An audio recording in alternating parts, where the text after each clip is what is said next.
Hello students, welcome back to my channel.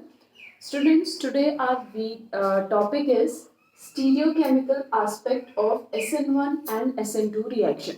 जो SN1 और SN2 की स्टीरियोकेमिस्ट्री है वो आज हम पढ़ेंगे। पढ़ने से पहले एक चीज आपको क्लियर करना चाहती हूँ कि इस टॉपिक को समझने से पहले आपको पता होना चाहिए SN1 रिएक्शन और SN2 रिएक्शन के बारे में, और साथ ही साथ कुछ ऑप्टिकल आइसोमेरिज्म से रिलेटेड कुछ टर्म्स है like plane polarise light, enantiomers, optically active isomers, inversion of configuration, retention of configuration, RS configuration. ये सारी चीजें आपको पता होनी चाहिए, तब आप इस टॉपिक को अच्छे से समझ पाएंगे।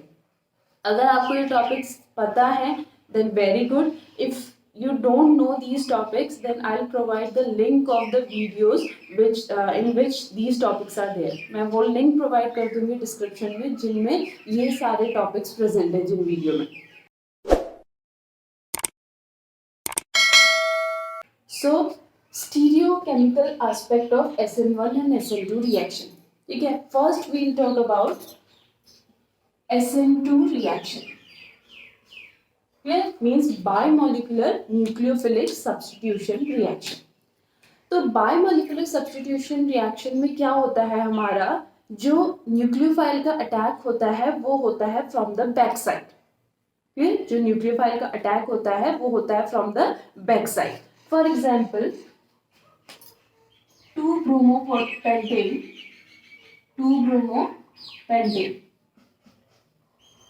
Plus OH negative. ठीक है, OH नेगेटिव यहाँ पे क्या है, न्यूक्लियोफाइल है, and this is 2-bromopentate. This is an optically active compound. ये एक मेरा ऑप्टिकली एक्टिव कंपाउंड है. तो स्टीरियोकेमिस्ट्री पढ़ने से पहले आपको क्या देखना है कि जो SN1 और SN2 रिएक्शन जिस किसी कंपाउंड में प्रोसीड हो रहा है वो ऑप्टिकली एक्टिव है या नहीं है.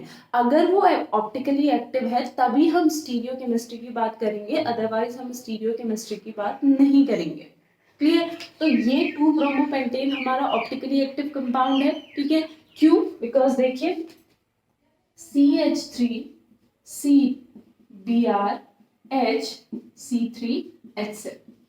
सो ये जो कार्बन है this is a chiral carbon. This is my chiral carbon. एक साइड CH3 है, एक साइड C3H7HBr. तो ये मेरा ऑप्टिकली एक्टिव कंपाउंड है, इसीलिए हम यहाँ पे इसकी स्टीरियोकेमिस्ट्री पढ़ रहे हैं. क्लियर? तो जो SN2 रिएक्शन है, SN2 रिएक्शन में जो न्यूक्लियोफाइल का अटैक होता है वो होता है from the back side. Nucleophile का अटैक क्या होता है, फ्रॉम द बैक साइड. ठीक है, अब अगर हम इस कंपाउंड को वेज फॉर्मूला में कन्वर्ट करते हैं, ठीक है, like CH3Br H and C3H7. ठीक है, इसका एक कॉन्फ़िगरेशन होगा. ये जो है इसका एक कॉन्फ़िगरेशन होगा. वो कॉन्फ़िगरेशन R भी हो सकता है, वो कॉन्फ़िगरेशन S भी हो सकता है. क्लियर? नाउ अब यहाँ पे जो OH अटैक करेगा वो अटैक करेगा फ्रॉम द बैक साइड. ये Br यहाँ से निकलेगा, लेकिन इसके निकलने से पहले OH नेगेटिव यहाँ पे अटैक करेगा. ठीक है, यानी ये क्या हो जाएगा हमारा CH3COH H and this is C3H6. ठीक है, क्यों? क्योंकि पहले Br यहाँ था, अब OH ने बैक साइड से अटैक किया तो OH यहाँ पे आ गया HC3H7.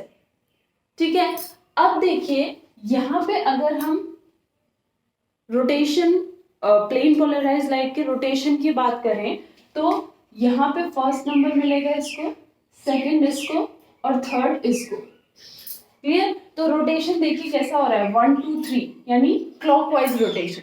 क्लॉकवाइज रोटेशन हो रहा है तो कॉन्फ़िगरेशन क्या हो जाएगा, R. अब यहाँ देखिए 1 नंबर मिलेगा इसको, 2 नंबर मिलेगा इसको और 3 नंबर मिलेगा इसको.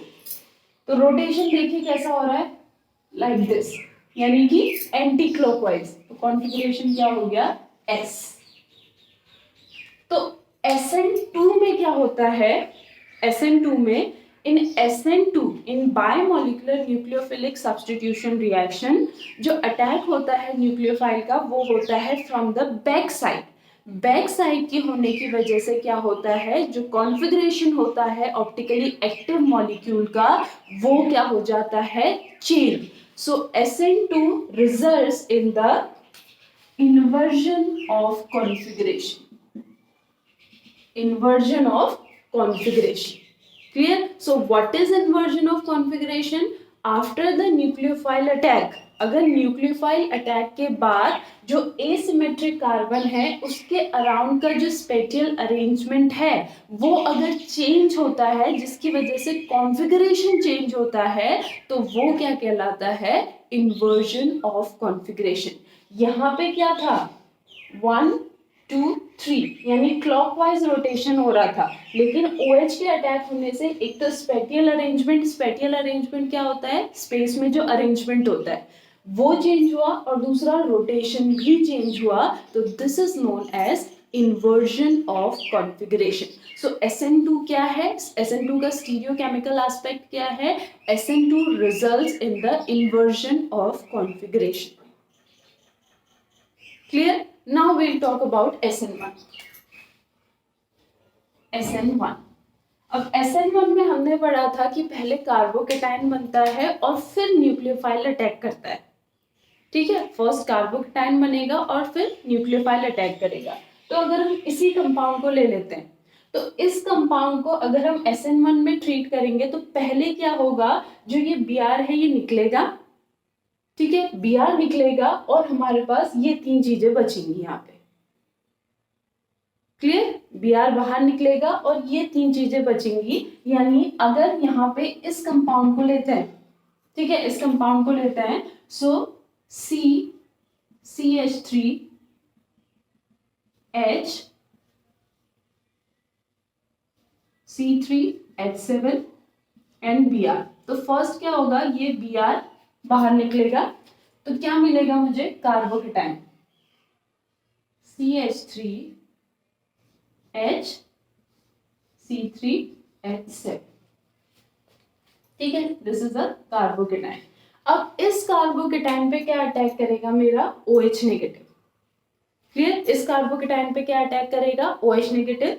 नाउ OH नेगेटिव के पास अटैक करने के दो पोजीशन है, फर्स्ट वो यहां से अटैक कर सकता है और सेकंड वो यहां से अटैक कर सकता है, ठीक है, दो उसके पास पोजीशन है, वो यहां से भी अटैक कर सकता है और वो यहां से भी अटैक कर सकता है। अगर फर्स्ट पोजीशन से वो अटैक करेगा मतलब वो Br के अपोजिट साइड से अटैक कर रहा है, ठीक है, Br इस साइड था लेकिन वो अटैक यहां से कर रहा है, तो इस केस में क्या बन जाएगा हमारा, CH3COH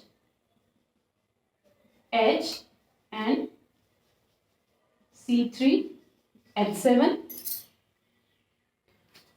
इस केस में OH कहां से अटैक कर रहा है, जहां पे Br था, तो इस केस में क्या बन जाएगी, CH3COH H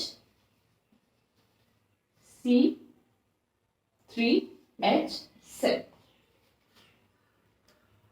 यहां पे अटैक दोनों साइड से होगा, क्लियर, दोनों साइड से होगा, यानी कि इसका कॉन्फ़िगरेशन मेरा क्या था, R था, इसका कॉन्फ़िगरेशन क्या हो जाएगा, S, लेकिन इसका कॉन्फ़िगरेशन क्या रहेगा, R। मतलब SN2 में तो क्या हुआ था, जो प्रोडक्ट मिला था that is totally inverted product, लेकिन SN1 में क्या हो रहा है, एक प्रोडक्ट मुझे सेम मिल रहा है लेकिन दूसरा प्रोडक्ट मुझे अपोजिट मिल रहा है। तो हमने क्या पढ़ा था, racemization. What is racemization, when we get 50-50% of the configuration. जब हमें 50-50% कॉन्फ़िगरेशन मिलता है तो दैट इज द रेसिमाइजेशन, ठीक है, यानी जो SN1 है आप क्या कह सकते हैं, SN1 का स्टीरियोकेमिकल एस्पेक्ट क्या है, रेसिमाइजेशन।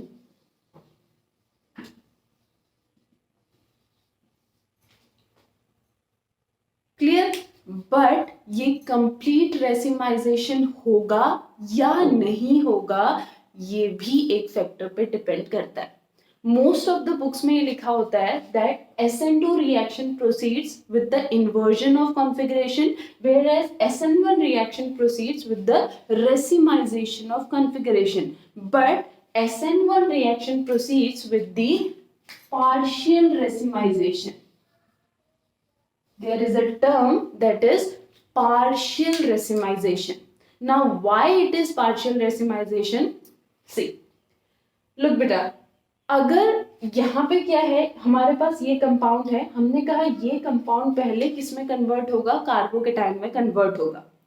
कार्बोकेटाइन में कन्वर्ट होने से पहले क्या होगा, यहाँ पे एक आयनिक पेयर जनरेट होगा. ठीक है, एक आयनिक पेयर जनरेट होगा.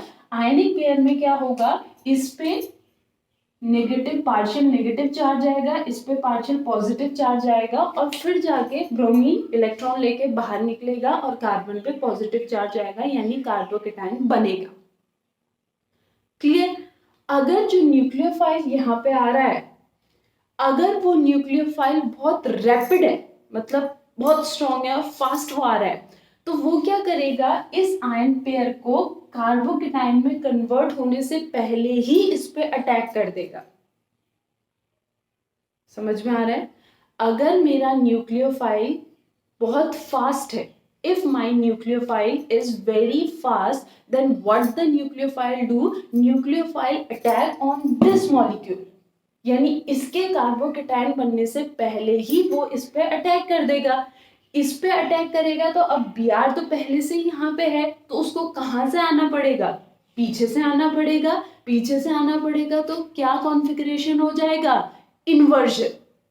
और जब कार्बोकेटाइन बनेगा तब तो दोनों होगा, यानी इन्वर्जन भी होगा और रिटेंशन भी होगा. रिटेंशन मतलब सेम कॉन्फ़िगरेशन, तो इन्वर्जन भी होगा, रिटेंशन भी होगा, लेकिन कार्बोकेटाइन बनने से पहले थोड़ा सा इन्वर्जन हो चुका है. ठीक है, तो रेसिमाइजेशन तो हुआ, लेकिन उसमें जो इन्वर्जन था वो थोड़ा सा एक्सीड कर गया. मतलब 50% इन्वर्जन और 50% रिटेंशन नहीं हुआ. यहाँ पे मान लो 52% इन्वर्जन हुआ और 48% क्या हुआ, रिटेंशन हुआ. तो रेसिमाइजेशन तो हुआ, लेकिन कैसा रेसिमाइजेशन हुआ, पार्शियल रेसिमाइजेशन. लेकिन अगर मेरा न्यूक्लियोफाइल यहाँ पे वीक है, ठीक है, स्पीड अप नहीं है, धीरे धीरे चलने वाला है, तो यहाँ पे इस आयन पेयर को सफिशिएंट टाइम मिल जाएगा कि ये किस में कन्वर्ट हो जाए, मेरा कार्बोकेटाइन में कन्वर्ट हो जाए, और तब मुझे क्या मिलेगा, रेसिमाइजेशन प्रोडक्ट. तो SN1 reaction proceeds with the partial racemisation. और पार्शियल रेसिमाइजेशन का मतलब क्या है कि जो इन्वर्टेड प्रोडक्ट होता है वो प्रोडक्ट थोड़ा सा एक्सीड कर जाता है किससे, रिटेंशन प्रोडक्ट से. So this is all about the SN1 and SN2 reaction stereochemistry. ठीक है, और इसके लिए आपको उन सब टर्म्स का जानना बहुत ज़रूरी है जो यहाँ पे यूज़ हुए हैं. तो आई होप ये चीज़ आपको क्लियर हुई हो. अगर नहीं हुई है then let me know, I will clear your doubt. Thank you so much.